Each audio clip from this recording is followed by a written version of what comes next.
Well, Doctor Who Series 11 is well and truly underway. Today we'll be taking a look at the third episode of the series, written by Mallory Blackman and co-written by Chris Chibnall. It is, of course, Rosa, starring Jodie Whittaker as the 13th Doctor and Vinette Robinson as Rosa Parks. It is an incredibly exciting story. It's one of which that probably, if you've been watching this channel for quite a while, you will know that basically this episode fulfills my bucket list when it comes to a Doctor Who story, because you have a historical setting, you have iconic historical figures. In this episode we have Rosa Parks herself, and also a brief cameo from Martin Luther King, which I wasn't expecting. Then also this episode has the core element of beyond this story and the events of this episode. It does of course start the civil rights movement and the bus boycotts in the deep south of America in Montgomery, Alabama. So basically this episode has a lot riding on it. I'm so happy to see that this episode has got the such overwhelming positive feedback that it's actually got, because it was so close to being a pure historical, which kind of annoys me a little bit at the same time, because if you see my Ghost Monument review,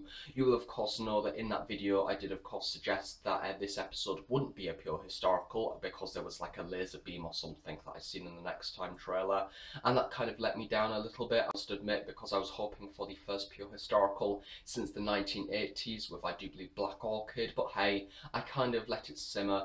And it turns out that this episode actually was a really good one, and I'm so happy that it turned out how it did, because it had a quite controversial subject, but also it delivered it so well. And I actually think that if this episode goes out to the right people, then it may bring a brand new mass audience to Doctor Who, which certainly so far it's got people talking. This episode is of course set in 1955, of course in Montgomery, Alabama, where we have the civil rights movement on the brink of just starting. We have Rosa Parks, and we have of course the rights between the white people and the black people, and this episode is all around the actual events of Rosa and the bus boycotts of course, and her basically refusing to give up her seat. And I already knew that before we even went into this story it is going to be an emotional one, but also at the same time I was really interested to see how Doctor Who was going to handle it, because in the past we have had the idea of racism, of course as recently as Thin Ice last year. Also funny enough, episode 3 we had the idea of Pearl or Bill even going to Victorian London for the Great Frost Fairs, and we had a few references here and there, however nothing too major. But this episode, you can't necessarily escape it. It is a big talking point in that time period. Therefore I was really intrigued as to how Doctor Who was going to present that actual scenario, especially when two of the companions are of course colour in origin. Firstly, moving on to the production notes, of course as I was saying earlier, this episode is written by Mallory Blackman, the first ever coloured writer for Doctor Who, alongside Chris Chibnall and co-writing it. So yeah, I do think that this episode is in fact the first episode of the series that isn't written by Chris Chibnall solely, which is good. It's nice to have some variety in there. I must admit I was getting a little bit worried that we would have too much Chris Chibnall and it would end up being quite sort of cold and dull quite quickly. So yeah, I'm happy that probably the best episode of the series so far is also the one that I would just so happen to go back and rewatch over and over again. I think that Mallory has done a great job with it. I'm guessing that she was the one that came up with the actual civil rights movement theme for the episode. I'm just hoping that maybe she returns for another story in the future, maybe even an episode of Martin Luther King. Generally more a public speaker and not just doing like small public sermons here and there. But yeah, I think that they generally did a great job for this story. The script editor for this episode is Fiona McAllister, the producer is Nick Lee Wilson, the executive producers are Chris Chibnall and Mark Stevens and Sam Hoyle, and also the incidental music is of course written and composed by Segun Akinola, of course the person that I've been praising for the entirety of this series so far. And also the directing has been done by Mark Tandore, which is the same person who in fact directed the previous story, The Ghost Monument, because these two episodes were in fact filmed alongside each other, both in South Africa. So yeah, naturally it is the sort of natural decision to use the same director for the episodes. I must say in this episode I did like his directing a lot more than in the previous story. It did have a few nice moments in the previous episode, don't get me wrong, but this episode was brilliant at actually establishing the fact that we were in Montgomery, Alabama in the 1950s, and the establishing shots at the very early half of the story, especially when we had the camera sweeping down to reveal the Cleveland Avenue bus and also the American music in there as well. Also that TARDIS materialization moment in the early half of the story as well, where you have once again the camera swinging swinging round and the TARDIS just appears in the alleyway. I thought that was really nice, ignoring the fact that we had those wooden planks at the bottom of the TARDIS base, no doubt because the actual surface that they were filming on was probably uneven or something like that. But yeah, generally it did look like a great story. I love the directing of the very end of the episode as well. I love the close-up angles of the Doctor and the companions' faces as the events of Rosa were unfolding, especially the moment where you had Jodie kind of just sat there, and then behind her you had Rosa refusing to give up her seat. I thought that was excellent and a great way of portraying that they are essentially within the moment of this historical event that is major. However, they are essentially useless. They can't do anything about it. It kind of create quite a nice presence of vulnerability between the Doctor and the companions because they weren't able to do anything. They just had to watch things going on, and I absolutely adored the fact that Graham was the white male that accidentally stood up, and therefore he was the one standing, meaning that all of the black people needed to move to the back of the bus. And the fact that he said, "I don't want to be involved in this," is such a powerful moment. I really did like that. Moving on to the characters for this story, starting off with the 13th Doctor herself, of course portrayed by Jodie Whittaker. She had a little bit of a costume change for this story. She had a pink shirt on as opposed to a blue one, so that's very nice, you know, a little bit of variety in there. No doubt we'll see a figure of that at some point with a few variations in, but I think that it's odd. I don't really have too many moments throughout this episode where I actually can say this was excellent, this was good. Unlike in the previous two stories where I can actually say this is the moment that I loved with her, I think that generally the only moments I can vaguely remember that I actually thought, oh, she's doing a really good job here, is the moment where she stands on the oil tanker thing and says, "Don't say that," or something, like to the racist alien creature thing.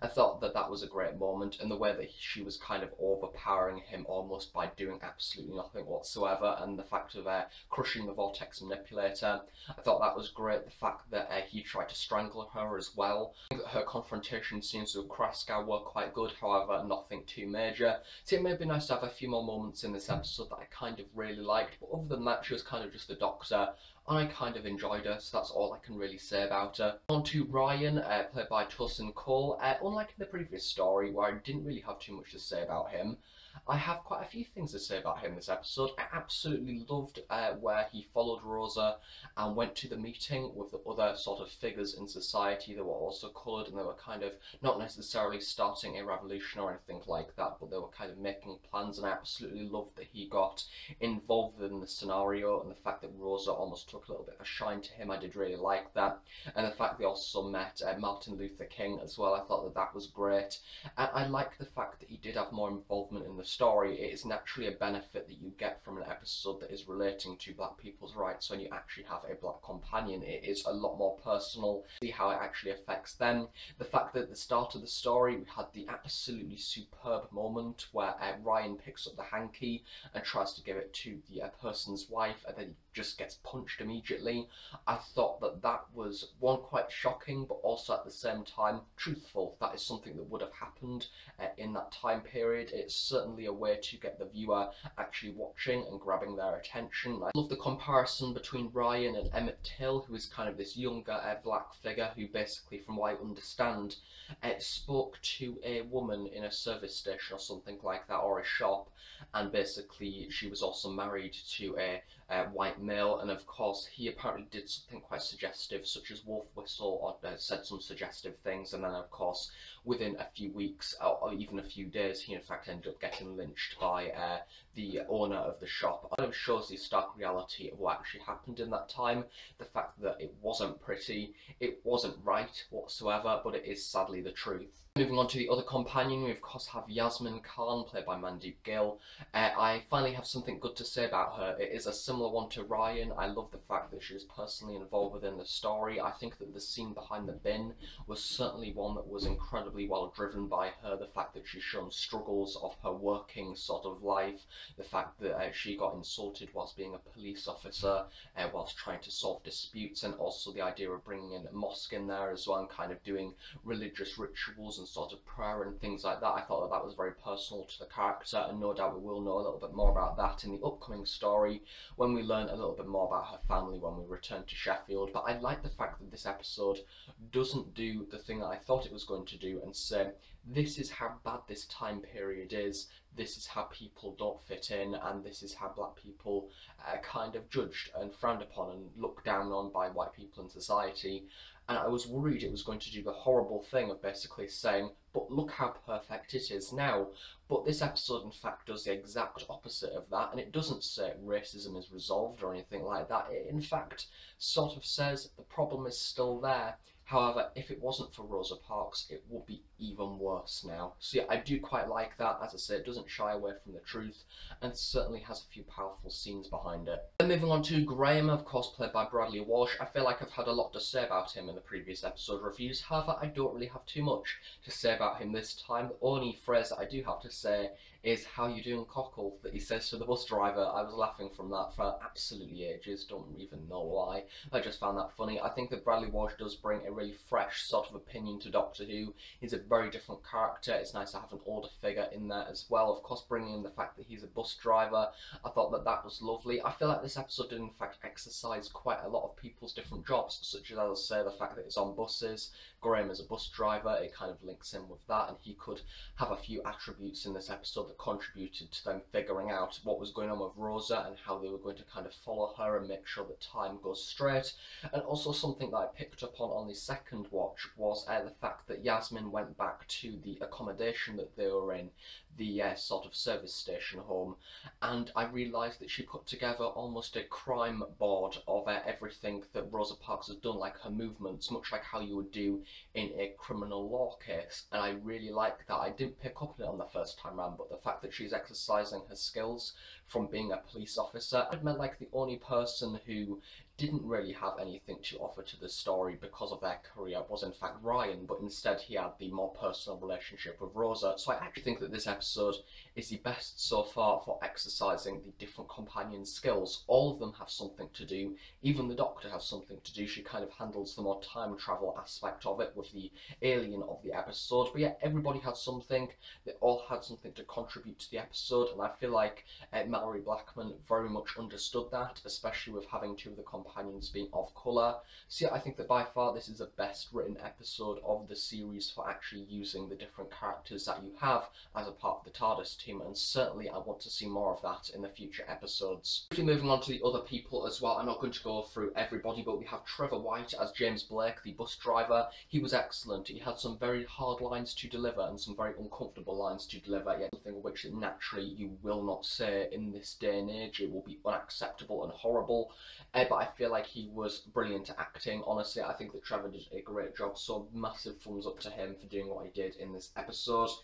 Richard Lothian as Mr. Steele, Gareth Marks as Police Officer Mason. Once again, he was a very stereotypical Montgomery policeman, but I like the fact that once again he delivered quite a lot of quite racist lines in a rather sort of just casual way, much like how you would have in that time period, and the way that he referred to black people as well was also something that I was not expecting from this episode, but I think that it was a good element of the episode, to say the least. The final character that I'm in fact going to go to is Joshua Borman as Krasko, the main alien character of the story, who I didn't want in this episode to start with.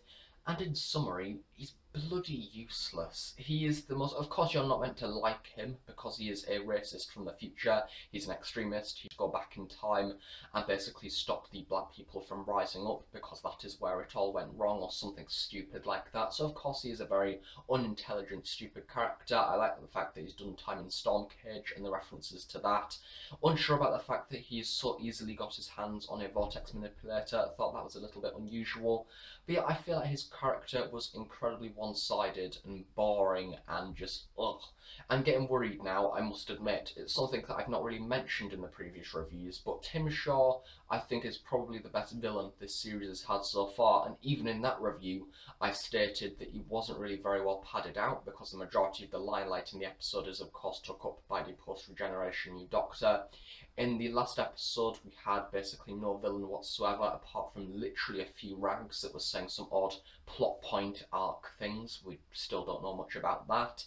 Also in this episode we have Kraskow, who is useless and doesn't really need to be a part of the story, and it annoys me because I think that you could have very easily made this episode a pure historical by removing Kraskow and maybe just having the Doctor explaining the fact that you have the civil rights movement and sort of the bus boycotts, and maybe a group of white males accidentally overhear and they think, well, hang on, we're not going to have this, and they try as much as they can to stop the bus boycotts from going on. That would maybe be a little bit more of a better way to handle the story.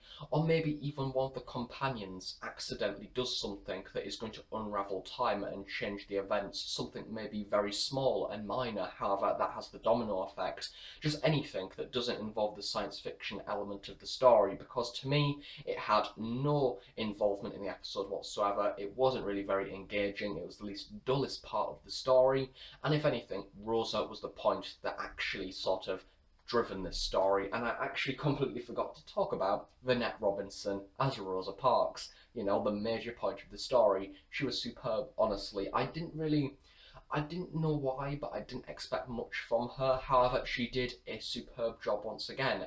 An incredible actress for this episode. She really got into character. Brilliantly dressed as well. I think that Ray Holman, who did, I do believe, the costume design for this story, superb, honestly. She looked like Rosa Parks. You actually believed it was her as well. A lovely, warm character who, of course, has the inside dilemmas of wanting to sit where she wants to sit and wanting everybody to be equal. And once again, a great character, wonderfully presented. Probably not completely historically accurate, but hey, what do you expect from Doctor Who? Yeah, generally a really great character, and I have nothing but compliments for her. Moving on to the actual narrative of the story itself, we did take up a lot of time talking about characters, but I actually feel like this episode is a very character-based story. I think that if it wasn't for these characters, this episode wouldn't be delivered in the way that it was. So talking about the actual narrative of the episode now, there was a few moments in the early half of the episode that I didn't like, I must admit. I thought that it was very unusual that the Doctor quite obviously stated that we were in Alabama in the 1950s, and yet the two coloured companions of the TARDIS didn't instantly click on that there would be an issue. The fact, of course, the colour of their skin. I thought that it was very odd that they didn't realise that from the offset, or at least the Doctor, at least. I think out of everybody in the TARDIS should have realised immediately that that was going to be an issue, because it is something that is sort of first-hand knowledge. That time period in America isn't good for coloured people, which is sad, and it's the sad truth. But I think that is something that could have been maybe explored a little bit more in the story, especially when you found out later on that Yasmin all of a sudden had this mass amount of knowledge about Rosa Parks. I do believe that even the job that she had, of course the bus, all the different facts of the bus, and kind of everything that went down in order to start the civil rights movement, she has a lot of intelligence behind her and a lot of understanding of Rosa Parks, yet it didn't really seem to click when they first landed in 1950s America that there would be an issue. And at the start of the episode where Ryan picked up the hanky and gave it to the white person's wife, you would have thought that it would have clicked then that there would be an issue. However, after that, they then went to a restaurant filled with white people and then sat round in a table with, of course, Graham and Jodie being white, and then, of course, the other two being sort of Mexican in blood, and then we have Ryan being the other sort of colour person in the episode as well. And kind of even then, it didn't click. And I don't understand why it didn't click. I think if anything, it kind of just was there to sort of present rather shocking scenes, if anything, because I think any other person by that point would have clicked on. But that's kind of my only sort of complaint for the story, other than Kraskow, who, as I say, was just useless. Oh, and that's not to say the actual actor that played Kraskow was bad or anything like that. He did a very good job of playing a horrible racist human being, so, you know, thumbs up to him for doing that. I think that the general premise of this story of having the Doctor and her companions land in a historical setting, and the main aim of the story is for them to basically maintain the historical event and make sure that everything unfolds at the right time, definitely puts me in the mindset of a Big Finish story, something like Medicinal Purposes, or maybe even The Fires of Vulcan, because that is a historical setting and shows the events of that time period unravelling, or even a Sixth Doctor story such as the Mariam conspiracy. I believe that that episode has a very much sort of underlying theme of that throughout as well. I do believe that the science fiction element of that story is very much underplayed, so I am happy that the science fiction part of this story is not really very present whatsoever. It was certainly better to have more of a focus on Rosa, because whilst you've got her in the story, you should utilise her, because the chances of her returning at any point is very, very unlikely, so it's good to have the episode completely around her character. And I think that generally, just looking at my notes, of course, I did do a lot of focus around the fact that the way that they delivered the racist problems, the way that they referred to black people. Of course, there was a few references that Yasmin made behind the bins to what she gets called. I was surprised that that was included within the actual story, but glad that they sort of put it in, because once again, it is truthful, it's something that happens in real life, and no doubt for the younger audience, this is going to educate them, one, on the civil rights movement, two, on how racism is still in sort of life today and still in society, unfortunately. And it kind of goes back to the very first aim of Doctor Who when it first started in the 1960s, of having episodes that are very educational to the audience, such as The Reign of Terror, Marco Polo, that all have this historical setting and all educate the audience on that certain time period. So yeah, it is very truthful to 60s Doctor Who, and I'm so glad that this theme is back, and I just hope we see more of it in the future. I think we at least have one more historical episode for this series. I just want to see more historical stuff, because it works so well, and this one has got a very good reception from the fandom. I think that the educational aspect of this story is very much highlighted in the ending scene of the episode, where you have the Doctor and her friends actually in the TARDIS console room, and they are looking at the screen on the wall, and you have the Doctor almost relaying what happens next to her companions, the fact that the bus boycotts start a few days after, the fact that then, I do believe in 1990, she got a prize or something like that. I feel like that was once again a little bit more like educational Doctor Who. It is teaching the viewer about something. I did think some of the lines in that moment and some of the dialogue was once again a little bit slapdash and a little bit clunky, but I'm kind of just going to shy away over that, because I like the fact it was actually included within the episode. And then also the fact of, at the very end of the story, we have, of course, the moment itself where Rosa refuses to give up her seat.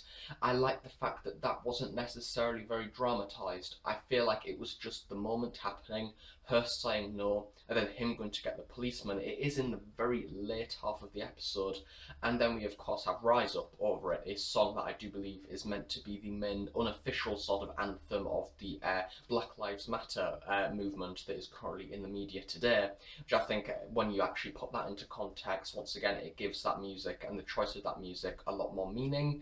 And it was unusual to once again have actual modern music in Doctor Who. It's something of which that doesn't happen often, and I did love it in the context of the narrative and the actual story. It made that scene a lot more powerful, of her being removed from the bus. And I like the fact that the episode ended on that, and having the companions and the Doctor absolutely powerless to observe that moment. It'll probably go down in one of the best moments in new series history. And one thing that I didn't like about the music, which no doubt you all know what I'm going to say, is the fact that it went over the ending theme tune at the very end. I don't know why, but it just really got to me. I didn't like that. Like if this was, say, the second season of the 13th Doctor's adventures, and we've had this theme tune for maybe a series or two already, I kind of feel like then it will be usable and fair.